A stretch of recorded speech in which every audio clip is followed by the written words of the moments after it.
Sit. Sit. Zero. Sit. Sit.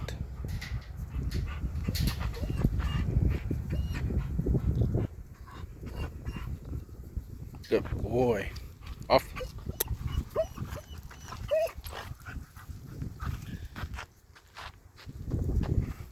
Break. Good boy.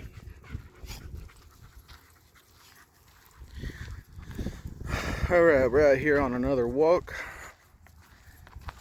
We just got through coming from the pond. Boys got cooled off. Another couple of dogs out here.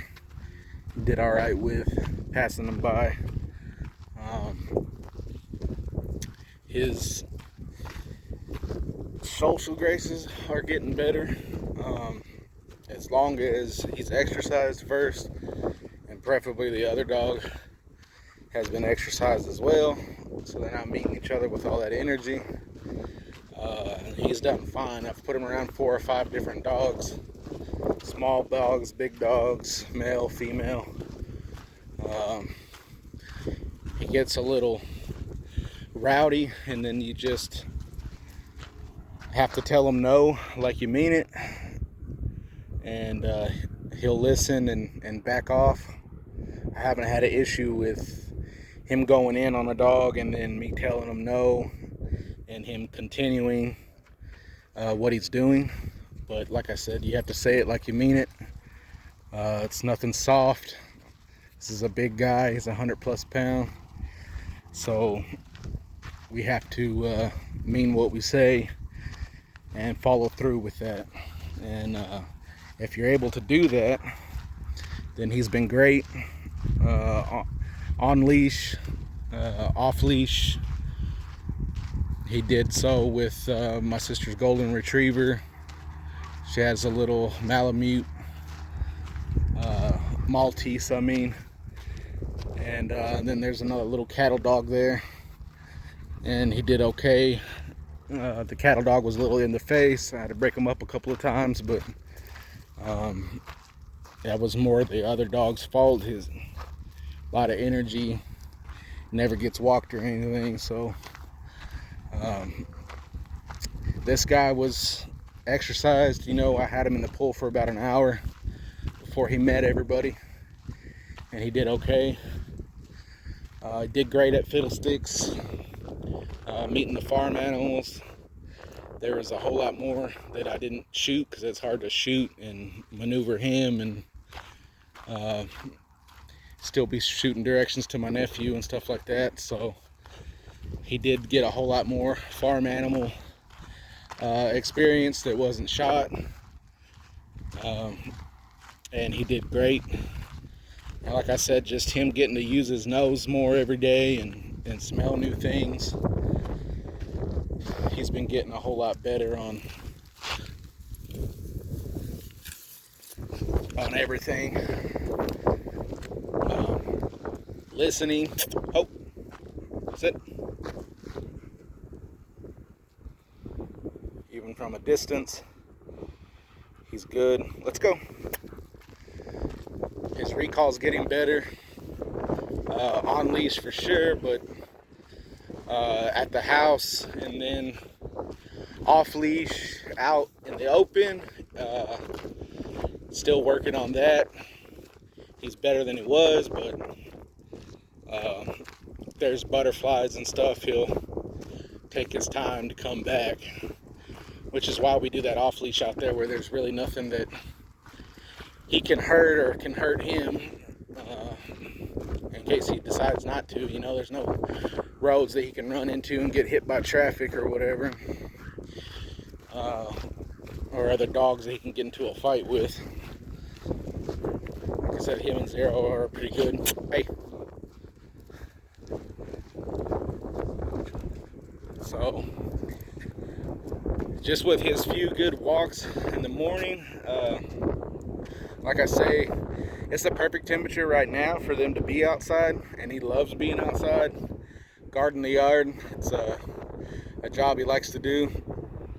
So if you guys can get him a doggy door, kind of let him go in and come out as he pleases.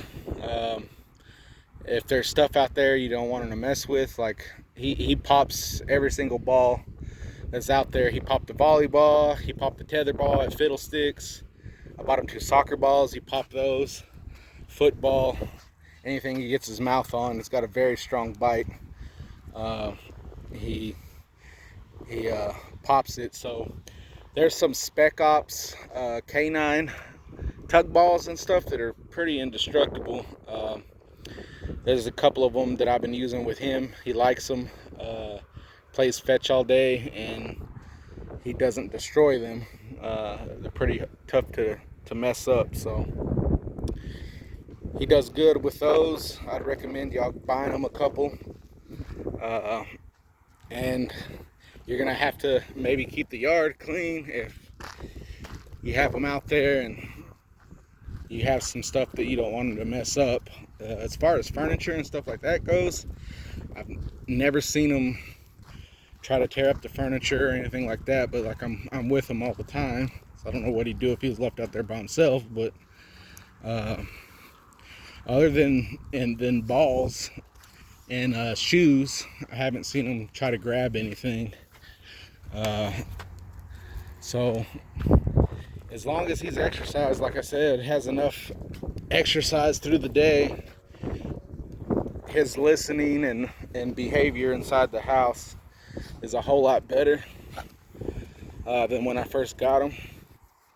I've only had one accident with him where he went and marked on the carpet.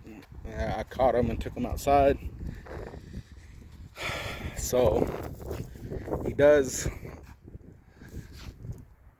a whole lot better when he's got stuff to do. If we're just gonna be leaving him in a kennel with no access to the outside, he does do a little whining and crying. He wants to get out of there. I've only had him bedded down for maybe 4 hours during the day. Come on. And then he's ready to go again.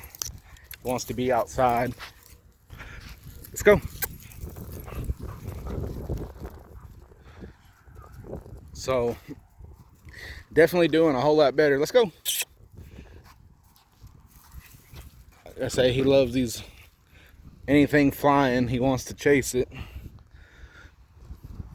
Let's go. Good boy.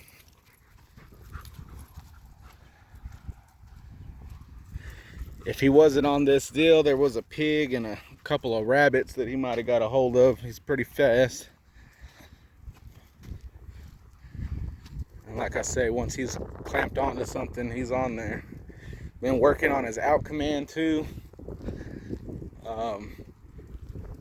I've been getting him to drop it with either a treat or a spray bottle right now. Working with that, and then eventually he'll be able to do it without anything. I don't think anybody's ever told him to out something or to drop something that he was really wanting. He caught a dove the other day, and I had to lift up on his back end for him to drop it. He was not dropping it at all. So just working with him on that and getting some repetitions in, he'll learn. And then eventually you'll be able to get him to out or to drop it without anything. Let's go. So this is Jared and Zero with Second Chance Canine, working here with Rocket. Thanks for watching.